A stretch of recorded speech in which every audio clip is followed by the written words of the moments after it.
ஓம் முருகா போற்றி. ஓம் சரவண பவ. என் அன்பு குழந்தையே, உனக்கான காலங்களெல்லாம் கனிந்து வந்துவிட்டது. உனக்கான நேரமும் கூடி வந்துவிட்டது. இனி உனக்கு எப்போதும் பயமே கிடையாது. யாமிருக்க பயமே. நான் உன்னோடு இருப்பதால் புயல்கள் உன்னை நோக்கி வராது என்று உத்தரவாதம் இல்லை. ஆனால் எந்த புயலாலும் உன்னை மூழ்கடிக்க முடியாது என்பதற்கு நான் உத்தரவாதம் அளிக்கின்றேன். சில மாற்றம் உருவாக பல ஏமாற்றங்களை நீ தாங்கிக்கொள். சந்தோஷம் தொடர்ந்து வர பல சங்கடங்களை நீ கடந்து செல். வெற்றி மேல் உனக்கு வெற்றி வர தோல்விகளை நீ கடந்து செல்.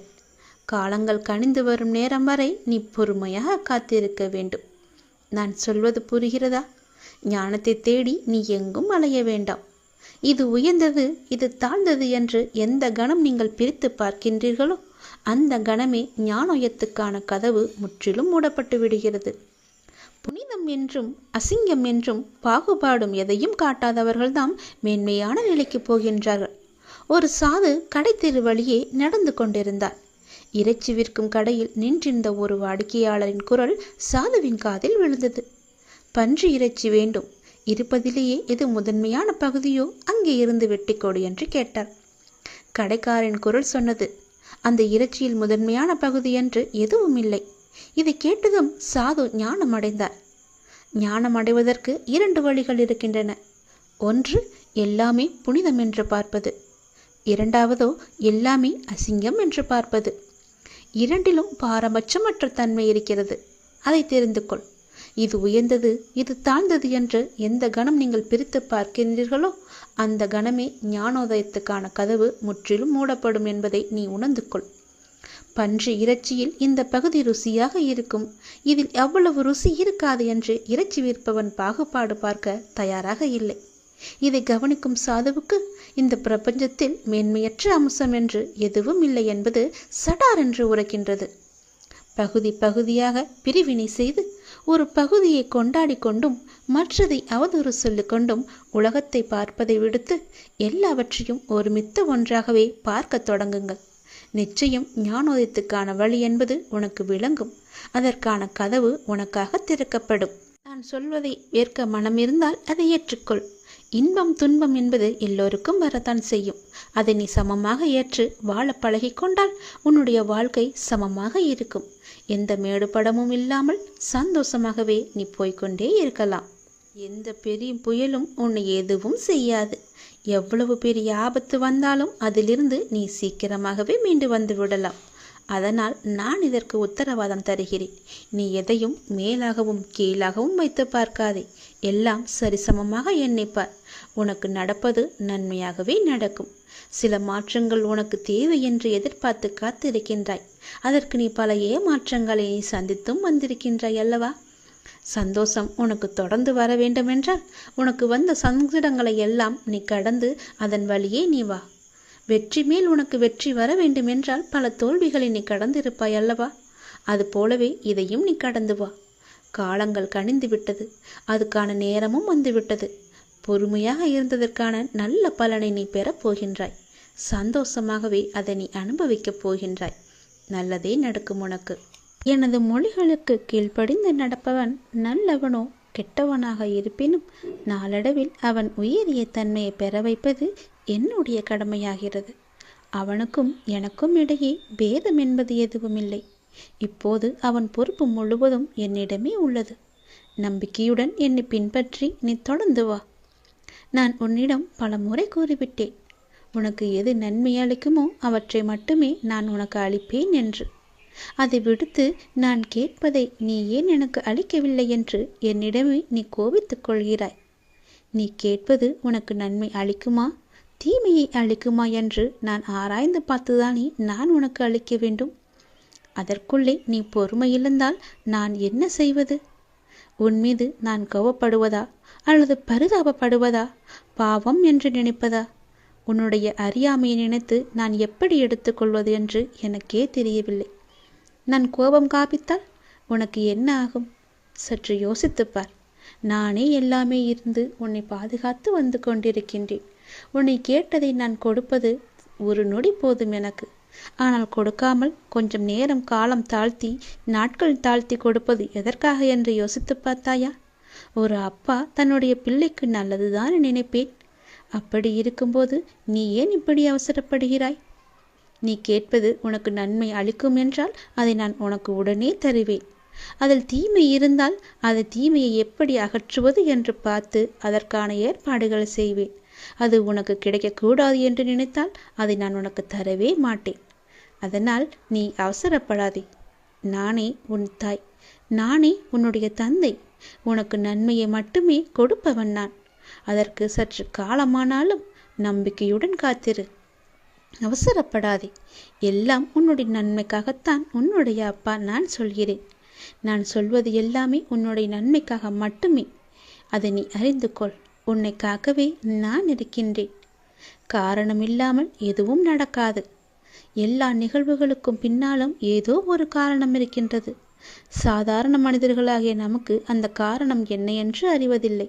ஆனால் உன்னுடைய பழனி முருகன் எனக்கு எல்லாமே தெரியும். எனக்கு தெரியாதது என்று எதுவுமே இல்லை.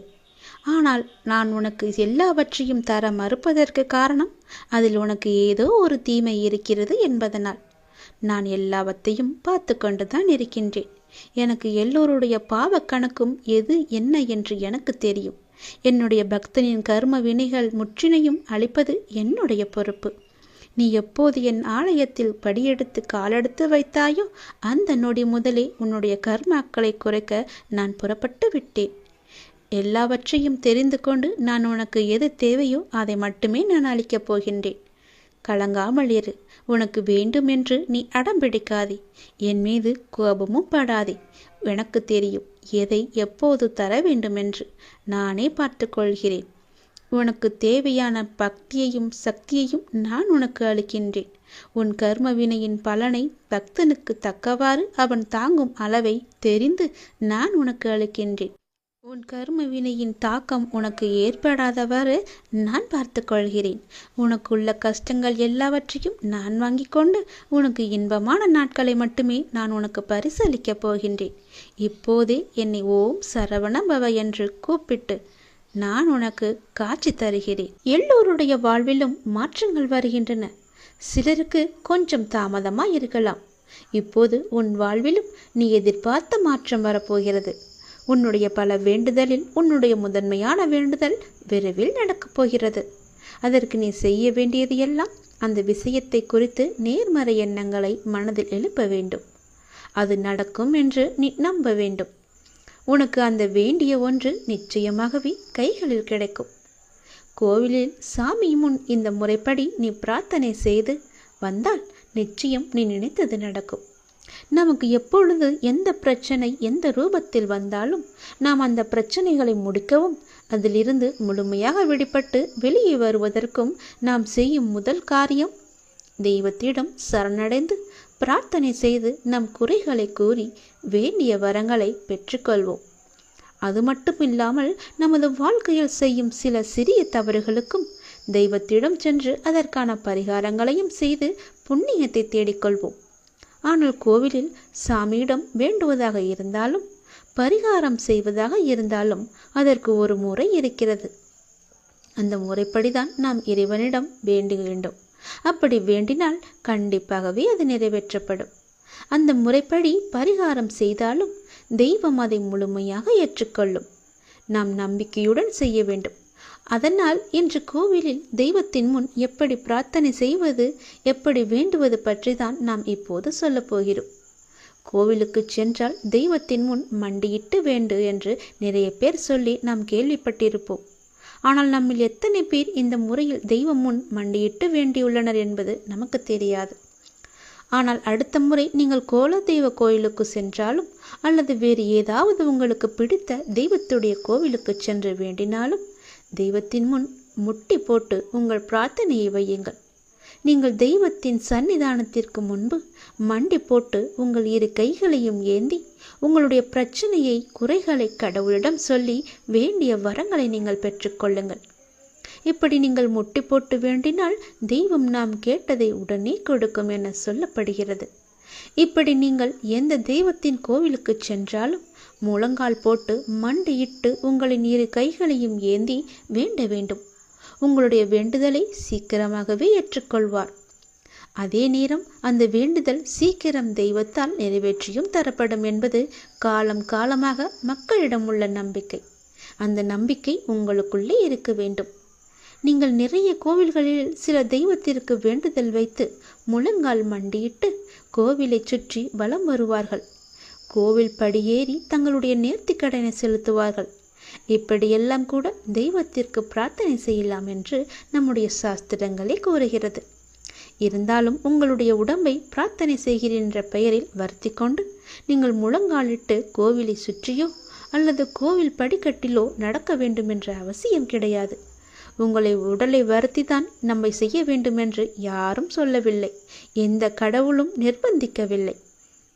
தெய்வத்தின் சன்னிதானத்திற்கு முன்பு மண்டியிட்டு தெய்வத்தை முழு நம்பிக்கையோடு நினைத்து மனதார வேண்டிக் கொண்டாலே போதும். நீங்கள் நினைத்தது நிச்சயமாகவே ஒரு மண்டலத்தில் நடக்கும். அதாவது 48 நாட்களுக்குள் அது நடந்தே தீரும். நீங்களும் உங்கள் இஷ்ட தெய்வத்தை நினைத்து முழு நம்பிக்கையோடு வேண்டுங்கள். எந்த தெய்வமாக இருந்தாலும் கை நீட்டி கேட்டால் கண்டிப்பாகவே கொடுப்பார். இல்லை என்று சொல்லாமல் நமக்கு அள்ளி தருபவர்தான் தெய்வம். மண்டியிட்டு கைகளை ஏந்தி கடவுளிடம் கேளுங்கள். உங்கள் பிரார்த்தனை நிச்சயம் நிறைவேறும். ஓம் சரவணபவ. ஓம் முருகா போற்றி. அனைவருக்கும் நல்லதே நடக்கட்டும். வாழ்க்கை உயரும் நேரம், நன்மைகள் பல பெருகும் நேரம். இந்த மாதத்திற்குள் பல நன்மைகள் உனக்கு நடக்கப் போகிறது. உன்னுடைய வாழ்க்கை மேம்பட போகிறது. உன்னை தேடி பல வெகுமதிகள் வரப்போகிறது. எதற்காகவும் நீ கலங்காதே. நீண்ட நாட்களாகவே நீ என்னிடம் கேட்டுக்கொண்டிருக்கும் உன் பிரார்த்தனையை உன்னுடைய அப்பா உனக்காக நிறைவேற்றி கொடுக்கப் போகின்றேன். உன்னுடைய துன்பங்களிலிருந்து எல்லாம் உன்னை காப்பாற்றப் போகின்றேன். நீ கேட்ட வரத்தை கூடிய விரைவில் உனக்கு தந்து உன் வாழ்க்கையை நான் சிறப்பானதாக மாற்றப் போகின்றேன். நீ நினைத்தது நிச்சயமாகவே நடக்கப் போகிறது. அது உனக்கு நடந்தே தீரும். உன்னுடைய மனக்கவலையின்றி இன்று தீபம் ஏற்று. எனக்காக ஒரே ஒரு தீபம் உன்னுடைய வீட்டில் ஏற்றிவை. என்னை நினைத்து ஓம் என்று சொல். எல்லாவற்றையும் நான் பார்த்து கொள்கிறேன். உனக்கு நல்வழியை நான் காட்டுகிறேன். காலை எழுந்ததும் என்ன வாக்கு வருகிறது என்று பார்க்க வேண்டும். ஏனென்றால் மனம் எதையும் பறிகொடுத்தது போல உள்ளது என்று உன் மனதில் சில கவலைகளுடன் நேற்று உறங்கி போனாயல்லவா? ஒவ்வொரு காலகட்டத்திற்கும் என்ன நடக்க வேண்டுமோ அதுதான் நடந்திருக்கின்றது. ஆனால் அது நிரந்தரமல்ல. இதுவும் மாறும். உன் மனதில் உள்ள அந்த சுமைகளை இறக்கி வைத்துவிட்டு அடுத்த நொடி உன்னுடையதாக இருப்பதற்காக அதை எப்படி சிறப்பாக ஆக்கப் போகின்றாய் என்பதில் உன்னுடைய கவனத்தை நீ செலுத்து. நான் உன்னோடு இருக்கின்றேன். அடுத்த நொடியை மகளுடையதாக ஆக்க உனக்கு நான் துணை இருக்கின்றேன். என் செல்ல குழந்தையே, உன்னை விட்டு சென்றதெல்லாம் உன் கை வந்து இந்த தை மாதத்தில் உன்னை வந்து சேரும். மகிழ்ச்சியாகவே இரு. நான் உனக்கு துணை இருப்பேன். எப்பொழுதும் உனக்குள் நான் இருப்பேன். என்னுடைய நாமத்தை மட்டும் நீ சொல்லிக்கொண்டே இரு. நீ மகிழ்ச்சியாக இருந்தாலும் உன்னுடைய மனதில் ஏதோ ஒரு பயம் ஓடிக்கொண்டே இருக்கின்றதே. எதற்காக அது? அது தேவையற்ற பயம். உன் வாழ்க்கையில் நல்ல மாற்றங்கள் ஒவ்வொன்றாக நடக்க ஆரம்பம் ஆகிவிட்டது. பயம் உனக்கு எதிர்மறை எண்ணங்களை மட்டுமே தரும். அந்த பயத்தை நீ தூக்கி எறிந்துவிடு. உன்னுடைய மனதை நீ எப்பொழுதும் நேர்மறையாய் மட்டுமே வைத்துக்கொள். அதில் எதிர்மறையை உட்புகுத்தி விடாதே. அதை தடுத்து நிறுத்த வேண்டிய பொறுப்பு உனக்குள் தான் இருக்கிறது. அதை நீ மட்டுமே செய்ய முடியும். நீ நினைத்தால் கண்டிப்பாகவே முடியும். அந்த எதிர்மறை எண்ணங்கள் உன் செயல்பாட்டை எல்லாம் தடுத்து உன்னை தோல்வியில் சென்று அடைய வைத்துவிடும். முதலில் அந்த பயத்தை விடு. நல்லதை நினை. உனக்கு நன்மைகள் மேலும் மேலும் பெருகி கொண்டே இருக்கும். உன்னுடைய வாழ்க்கை உயரும் நேரம் இது. உன்னை வாழ்வை எப்போது குறி சொல்லாமல் ஏற்றுக்கொண்டாயோ, வினையை எப்போது நீ புரிந்து கொண்டாயோ, அப்போதே பல மாறுதல்கள் எல்லாம் உன்னுடைய வாழ்வில் நடக்க ஆரம்பித்து விட்டன. நீ விரும்பியபடி நடந்தால்தான் மகிழ்ச்சி இருக்கும் என்று நினைத்தாய். ஆனால் இப்போது உனக்கு அமைந்த வாழ்விலே நீ அனைத்து மகிழ்ச்சியையும் காண இருக்கின்றாய். இடமாற்றம், வேலை மாற்றம் என நீ எதிர்பார்த்த பல மாற்றங்கள் நிகழப்போகிறது. நீண்ட நாட்களாகவே நீ என்னிடம் கேட்ட ஒரு வேண்டுதலும் இந்த மாதத்தில் நிறைவேறப் போகிறது. மகிழ்ச்சியாக சந்தோஷமாகவே அதை அனுபவிக்கப் போகின்றாய். உன்னுடைய வாழ்க்கையானது கொஞ்சம் கொஞ்சமாக மேம்பட்டு உயர்ந்த நிலைக்கு வரப்போகின்றது. உன்னுடைய வாழ்க்கையின் தரம் உயரும் நேரத்தை நீ நெருங்கிவிட்டாய் அல்லவா? அதனால் பல நன்மைகள் உன்னை வந்து சேரப்போகிறது. இந்த மாதம் முடிவதற்குள் அதற்கான பலனை நீ அனுபவிப்பாய். கொஞ்சம் கொஞ்சமாக எல்லாமே நடந்து உன் முழுமையான வாழ்க்கையை நீ அனுபவிக்க நீ உன்னை தயார் செய்து கொள்ள வேண்டும். சந்தோஷத்தில் நீ துள்ளி குதிக்கப் போகின்றாய். என்னுடைய நாமத்தை நீ சொல்லிக்கொண்டே இரு. பேச விரும்புகிறேன். மிக முக்கியமான விஷயத்தை நான் உன்னிடம் பேச வேண்டும். சிறிது நேரம் ஒதுக்கி என்னை பார்க்கவா. தயவு செய்து என்னை வந்து பார்த்துவிட்டு போ. நீ ஒரே ஒரு முறை திருச்செந்தூர் வர வேண்டும். திருச்செந்தூர் வந்து என்னை தரிசிக்க வேண்டும். நான் உன்னிடம் வந்து பேச வேண்டும். எனக்கு சிறிது நேரம் ஒதுக்கி என்னை பார்த்து விட்டு போ. உன்னுடைய நல்ல மனதுக்கு ஒரு நல்ல விஷயம் கண்டிப்பாக நடக்கப் போகின்றது. நீ என் மேல் கொண்ட பக்திக்கும் நம்பிக்கைக்கும் பலனாக உன்னுடைய வாழ்வில் ஒரு நல்ல விஷயம் நடக்கப் போகிறது. கடந்த மாதத்தில் பின்தங்கி இருந்த உன்னுடைய வாழ்க்கை இப்போது முன்னேற்றம் பெறப் போகிறது. உன்னுடைய காத்திருப்புக்கு கைமேல் பலன் கிடைக்கப் போகிறது. இன்றிலிருந்து ஒரு மாதத்திற்குள் நல்ல மகிழ்ச்சியான நிகழ்வுகள் உன் வாழ்வில் நிகழப்போகிறது. நேர்மறை எண்ணத்தோடு உன்னுடைய வாழ்வை நடத்து. நடக்க வேண்டிய நிகழ்வுகள் தானாக நிகழும். உன்னுடைய தடைகள் எல்லாம் அகலும். பல வழிகள் உனக்கு பிறக்கும். நான் உன்னை சந்திக்க விரும்புகின்றேன். உன்னிடம் மனம் விட்டு பேச விரும்புகின்றேன்.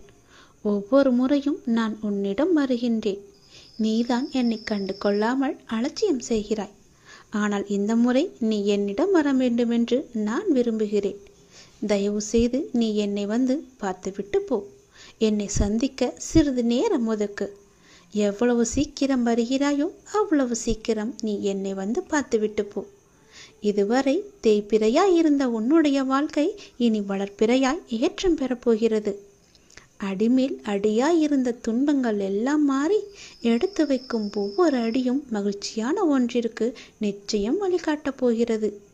இனி எல்லாமே உனக்கு நல்லதாகவே நடக்கும். இந்த அப்பாவின் ஆசையோடு. ஏன் வாழ்கிறோம், இந்த வாழ்க்கையே வேண்டாம் என்று எதிர்மறை எண்ணங்களோடு நீ முடிவெடுக்காதே. இந்த வாழ்க்கை என்ற புத்தகத்தில் பல சுவாரஸ்யமான பக்கங்கள் அதன் பின்னால் இருக்கின்றன. நீ இன்னும் அந்த பக்கத்தை திருப்பி பார்க்கவே இல்லை. கொஞ்சம் பொறு. பல மகிழ்ச்சியான தருணங்கள் அதில் இருக்கின்றன. அதை மட்டும் பார்.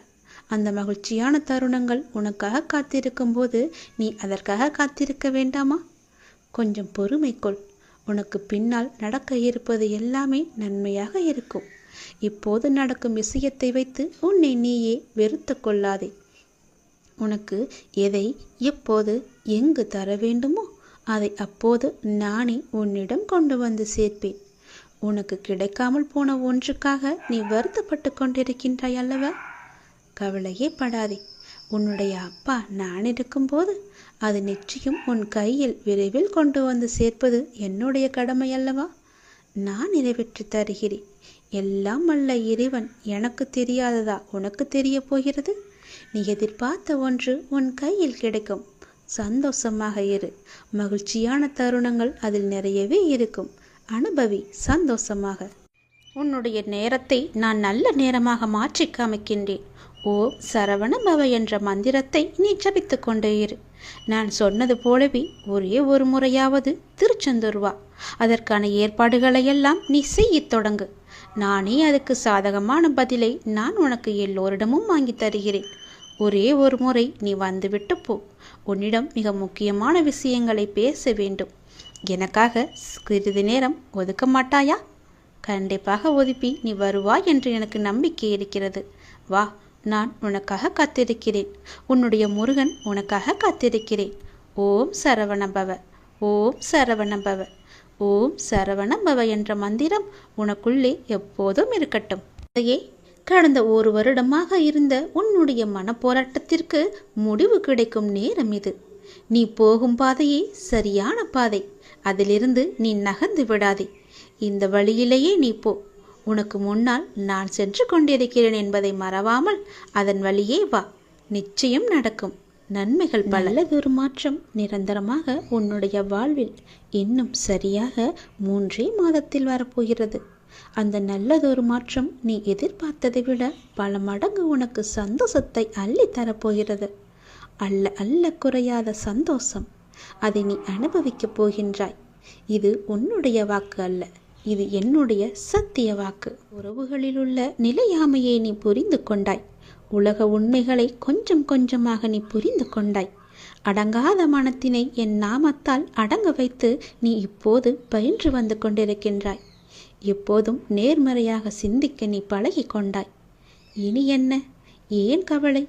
இந்த வாழ்க்கையை கடப்பது உனக்கு எளிதாகவே இருக்கப் போகின்றது. இனி உனக்கு வழிகாட்டியாக நானே உன் கூடவே வரப்போகின்றேன். உன் கர்ம வினையை தீர்க்க வைத்து இந்த வாழ்வை நீ நிம்மதியோடு கடக்க நீ என்ன செய்ய வேண்டும் என்பதை அவ்வப்போது உனக்கு நான் குறித்து கொண்டே இருப்பேன். குறிப்பால் உணர்த்தி கொண்டே இருப்பேன். நீ தயங்காமல் முன்னேறு. நான் உன்னுடன் எப்போதுமே இருப்பேன்.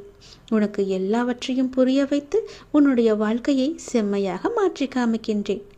கடந்த 1 வருடமாக இருந்த உன்னுடைய ஒரு மனப்போராட்டத்திற்கு இப்போது முடிவு கிடைக்கும் நேரம்.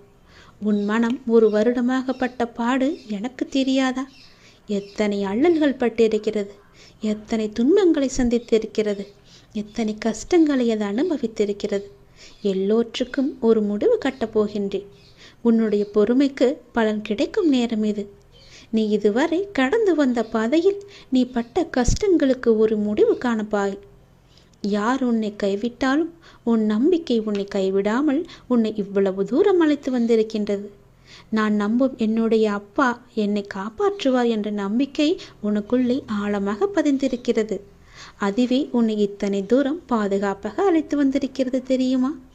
அந்த நம்பிக்கையோடு சேர்ந்த நேர்மறை எண்ணங்களும் அது எல்லாமே கூடி உன் வாழ்வின் பொன்னான தருணங்களை அது உனக்கு உருவாக்கி தரப்போகிறது.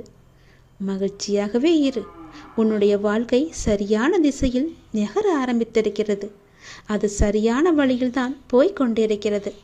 அதை மாயை என்ற வலையில் நீ சிக்கிக்கொண்டு மாற்றி போக நினைக்காதே. அது தவறாக விடும். நான் சொல்வதை கேள். உனக்கு நல்லது நடக்கப் போகிறது. எத்தனை வருடங்களாக நீ தவித்து கொண்டிருந்தாய். எவ்வளவு மனப்போராட்டங்களை எல்லாம் அனுபவித்து கொண்டிருந்தாய். சந்தோஷத்தையே நீ மறந்து விட்டாய். அவ்வளவு துன்பங்களை நீ அனுபவித்து விட்டாய் அல்லவா? அது எல்லாமே இப்போது முடியப் போகிறது. சந்தோஷமாக நீ உன் வாழ்க்கையை ஆரம்பிக்கப் போகிறாய். உனக்கு துணையாக உன்னுடைய அப்பா நான் இருக்கும்போது எதையும் கவலைப்படாதே. எதை பற்றியும் நீ சிந்திக்காதே. மகிழ்ச்சியாகவே இரு. நிறைய மகிழ்ச்சியான தருணங்கள் இனி ஒன்றின் பின் ஒன்றாக உன்னை நோக்கி வந்து கொண்டே இருக்கிறது. இதுதான் சரியான திசை. யார் எது சொன்னாலும் அதை காதில் வாங்காதே.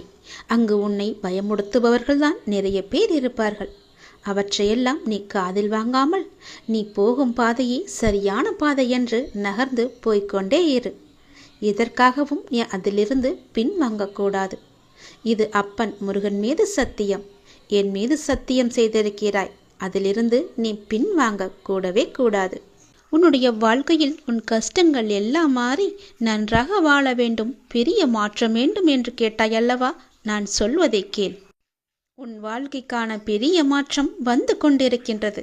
நான் சொல்வது போலவே நீ நடந்து கொண்டால் நிச்சயம் உன் வாழ்க்கை மாறும். உண்மையாகவே உனக்கு ஒரு நிலை மாற்றம் தேவை என்றால் பிறரது பிழைகளை நீ உதாசீனம் செய்துவிடு. பிறர் பிழைகளோடு உனக்கு எந்த தொடர்பும் இல்லை. நீ யார்? அவர்களை பொறுத்த அளவில் குறுக்கிட கேட்கிறார்களா என்ன? அவர்கள் வாழ்வில் குறிப்பிட்ட உனக்கு எந்த உரிமையும் கிடையாது. நீ உன் காரியத்தை மட்டுமே கவனித்து வா. ஆனால் அதே சமயம் உன் பிழைகளை உதாசீனம் செய்து விடாதே. அவற்றை மாற்ற வேண்டியிருக்கிறது. அவற்றை வென்றெடுக்க வேண்டியிருக்கிறது. வழக்கமாக எல்லோரும் தத்தமது குறைகளை கண்டு கொள்ளாமல் பிறரது பிழைகளை பற்றி பெரிதுபடுத்தி பேசுகிறார்கள். அதுதான் அகங்காரத்தின் போக்கு. ஆகவே அகங்காரமற்று இருக்க வேண்டும். முயற்சிதான் வெற்றியின் முதல் படி.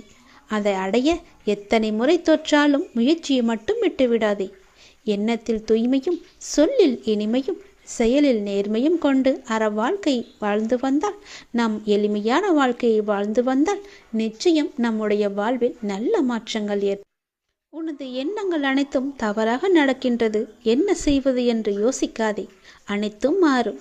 எதிலும் நிதானமாக யோசித்து செயல்படு. அவசரப்படாதே. நிச்சயம் வெற்றி கிட்டும். உன் வாழ்க்கையில் நடக்கின்ற யாவும் உன் கர்ம வினைகளின் படிதான் நடந்து கொண்டிருக்கிறது. அப்படி இருக்கையில் நீ துயரங்களை எதிர்கொண்டுதானே ஆக வேண்டும். உன் கர்ம பந்தத்திலிருந்து விரைந்து விடுபட உன்னால் முடிந்த அளவுக்கு நன்மைகளை செய்து கொண்டே இரு. அந்த நன்மைகளை செய்வதை விட்டுவிடாதே. உன்னிடம் உதவிக்கு வருபவர்களை உதாசீனப்படுத்தாதே. உன்னால் முடிந்த உதவியை இல்லை என்று சொல்லாமல் நீ அவர்களுக்கு செய். இல்லை என்ற சொல்லி உன் வாயிலிருந்து வரக்கூடாது. உன்னை காக்கும், அதுவே இக்கட்டான சூழ்நிலையில் காக்கும்.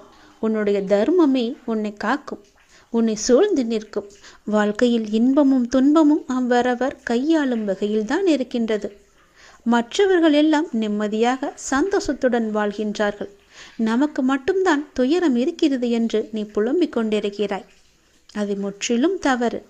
எல்லோருக்குமே அவரவர் வாழ்க்கையில் சென்று பார்த்தால்தான் தெரியும் அவர்கள் படும் கஷ்டங்கள் என்ன, துயரங்கள் என்ன, எவ்வளவு அனுபவிக்கிறார்கள் என்று. பொறுமையையும் நம்பிக்கையை மட்டும் எந்த சூழ்நிலையிலும் கைவிடாதே. யாரோடும் உன்னை நீ ஒப்பிட்டு கொள்ளாதே. பொறுமையும் நம்பிக்கையும் உன்னில் சூழ்நிலையில் எப்போதும் காப்பாற்றும். உன்னை விட்டு யார் விலகினாலும் நீ கவலைப்படக்கூடாது. எல்லாம் நன்மைக்கே என்று எடுத்துக்கொள்ள வேண்டும். நீங்கள் மென்மேலும் வளர்ச்சியடைந்து வாழ்வில் வெற்றி பெற வேண்டும் என்றால் நான் சொல்வதையெல்லாம் நீ கடைபிடித்துதான் ஆக வேண்டும். உனது வாழ்க்கை எல்லா செல்வ வளங்களையும் பெற்று மகிழ்ச்சியாக மாற வேண்டும் என்றால் நான் சொல்வதை நீ கடைபிடித்துதான் ஆக வேண்டும். இவை அனைத்துமே உன்னை வந்து சேரும்படி நான் அமைத்து தருகிறேன். உன் லட்சியத்தில் மட்டும் உன் கவனத்தை செலுத்து. யாருடனும் உன்னை நீ ஒப்பிட்டு பார்க்காதே. உன்னை யாருடனாவது ஒப்பிட்டு பார்க்க வேண்டும் என்று நினைத்தால் நீ உன்னுடனே உன்னை பற்றியே முன்காலத்திலும் இப்போதும் உள்ளபடி நீ ஒப்பிட்டு பார். நிச்சயம் உன் வாழ்க்கை எப்படி மாறியிருக்கிறது என்று உனக்கே தெரியும். மேலும் பெரிய மாற்றம் வேண்டுமென்றால் நான் சொல்வதை இப்போதே கேள். பெரிய மாற்றம்